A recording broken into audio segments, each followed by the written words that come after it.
Pakistan's former Prime Minister Imran Khan is making headlines once again. The incarcerated leader has made an unexpected bid to become the next chancellor of Britain's iconic Oxford University. I am talking about Imran Khan. He wants to become Oxford University's next chancellor. You heard that right. After cricket and politics, Imran Khan, it seems, wants to try his hand in academia.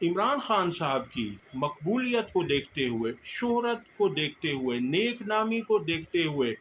Known league بہت زیادہ گھبراہٹ کا شکار ہے، اور نون league کوششیں کر رہی ہے، ترلے منتیں کر رہی ہے کہ عمران خان کے نامینیشن کو مسترد کروایا جائے۔ ان کے خلاف گھٹیا ترین الزامات لگانے کی مہم جاری کر رکھی ہے، اور یونیورسٹی میں پٹیشن دائر کی گئی ہے، اور سوشل میڈیا پر بھی کوششیں کی جا رہی ہیں کہ عمران خان کو ڈی فیم کیا جائے، اور کوشش کی جائے کہ عمران خان صاحب کا اس الیکشن میں انتخاب نہ ہو سکے اور خان صاحب الیکشن لڑ ہی نہ سکیں۔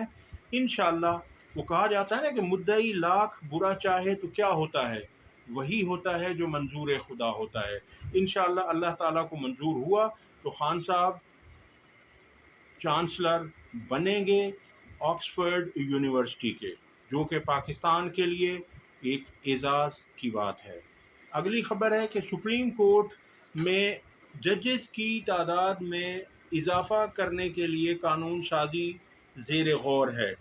اور تعداد 19 اس وقت ہے، ویسے 17 تھی، 2 انہوں نے ایڈ ہاک ججز لگائے اور 4 مزید ججز لگانے کے لیے قانون سازی زیر غور ہے۔ اب آپ منافقت دیکھیے ان لوگوں کی کہ انہوں نے صرف اس بات کے لیے ججز کی تعداد کو بڑھایا جا رہا ہے، اور وہ بھی اپنی مرضی کے ججز لانے کے لیے۔ میں پچھلی ویڈیوز میں بھی عرض کر چکا ہوں کہ پنجاب ہائی کورٹ کے چیف جسٹس امیر بھٹی کو سپریم کورٹ نہیں لایا گیا، پشاور ہائی کورٹ کے چیف جسٹس ابراہیم خان صاحب کو سپریم کورٹ نہیں لایا گیا، حالانکہ وہ سینئر موسٹ تھے۔ دوسرے نمبر پر تھے وہ سینیورٹی میں عامر فاروق صاحب کے بعد۔ عامر فاروق صاحب کو اس وقت تک نہیں لایا گیا۔ عامر فاروق صاحب کو اس لیے اسلام آباد نہیں لایا جا رہا کہ تاکہ وہ عمران خان صاحب کے اور تحریک انصاف کے کیسز میں اسلام آباد میں ہی رہتے ہوئے اپنی کوئی کارگزاری اور انصاف دیں، اور عامر فاروق صاحب کا انصاف ہوتا ہوا نظر بھی آتا ہے سب کو کہ انہوں نے جو کچھ تحریک انصاف کے ساتھ اور عمران خان صاحب کے ساتھ کیا کہ ان کے کیسوں کو دبا کے رکھا جاتا ہے جب تک ان کی گرفتاری دوسرے کیسز میں نہ ہو جائے۔ اب یہاں جو مخصوص نشستوں کا کیس سپریم کورٹ سے فیصلہ تحریک انصاف کے حق میں آیا تھا، اس میں چونکہ 8 ججز دوسری طرف تھے اور 5 ججز اس طرف تھے، یہ 13 رکنی بینچ تھا۔ اب قاضی صاحب نے کوشش کی کہ مجھے جو اقلیت ہے میری یہاں پر سپریم کورٹ میں، وہ ایسے ججز لائے جائیں جو ان کے ہم نوا ہوں، ہم خیال ہوں، اور ان کو اکثریت دی جائے تاکہ آئندہ جو کیسز آئیں یا ریویو جو نون لیگ نے اور حکومت نے فائل کیا ہوا ہے انہی تحریک انصاف کی سیٹوں سے متعلق، مخصوص نشستوں سے متعلق، اس میں حکومت کو کامیابی دی جائے۔ تو 2 ججز آ گئے، 2 نے انکار کیا، مزید 4 ججز کو انڈکٹ کیا جا رہا ہے، انہیں تعینات کیا جا رہا ہے۔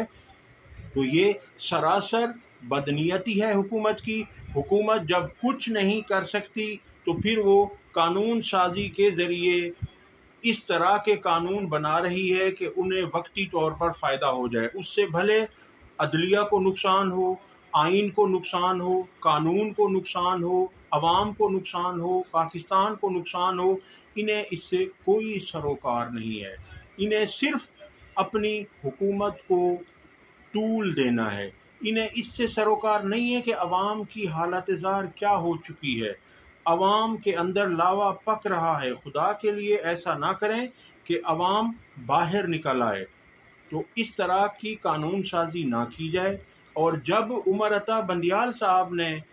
تعداد بڑھانے کی کوشش کی تھی تو ان کی مخالفت انہی قاضی صاحب نے کی تھی، مگر اب اور انہیں کہا گیا تھا کہ 2 مہینے ہیں آپ کی ریٹائرمنٹ میں، تو آپ ججز کی تعیناتی نہ کریں، آپ نہیں کر سکتے، اور کہا گیا تھا کہ آنے والا چیف جسٹس جو کہ قاضی فائز عیسیٰ تھے وہ آ کے کریں گے، لیکن اب قاضی صاحب کے بھی تو 2 مہینے سے کم ٹائم ہے، اب یہ اس طرح سے کیوں کر رہے ہیں؟ قاضی صاحب کے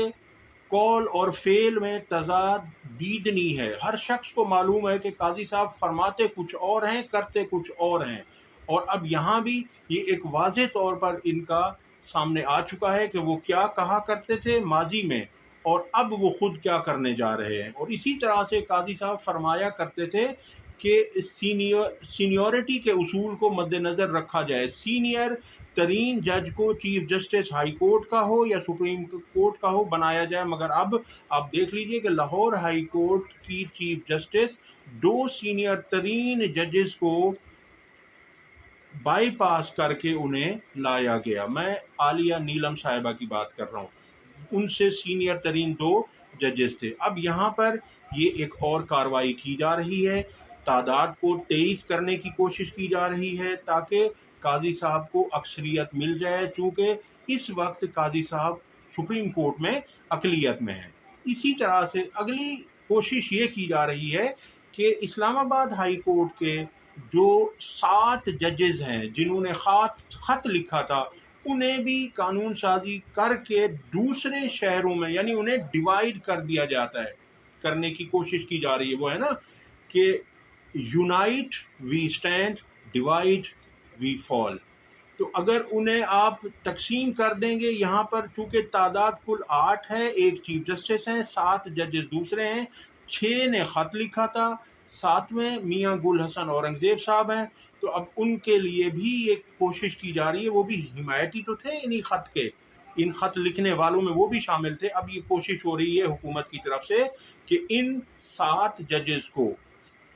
دوسرے شہروں میں، دوسرے ہائی کورٹس میں بھیج دیا جائے تاکہ یہاں پر اسٹرینتھ کم ہو جائے اور یہاں اپنی مرضی کے ججز کو تعینات کیا جائے تاکہ فیصلے اپنی مرضی کے لیے جائیں، اور چیف جسٹس عامر فاروق صاحب کو سپریم کورٹ لے جانے کی تیاری کی جا رہی ہے۔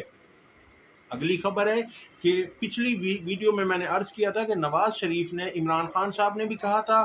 کہ وہ ان کا بیگ پیک ہو چکا ہے، ان کی تیاری مکمل ہے، وہ لندن بھاگنے کو تیار ہیں، مگر اب انہیں اس طرح سے اسٹیبلشمنٹ اجازت نہیں دے رہی، کیونکہ دیکھیے نواز شریف کا اپنا ملک تو لندن ہی ہے، تو ان کی کوشش ہے، یہ آئے تھے وہاں سے وزیر اعظم بننے کے لیے، لیکن انہیں جب وہ یہ بن نہیں سکے،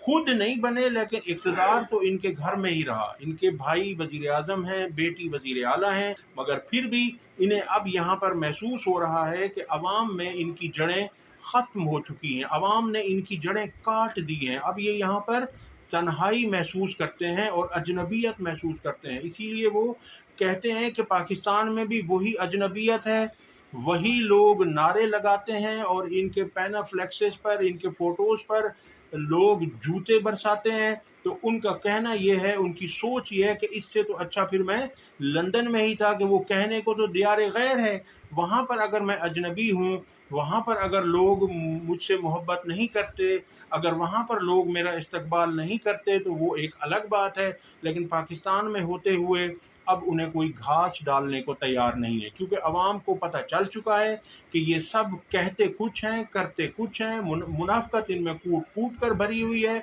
معصومیت کا یہ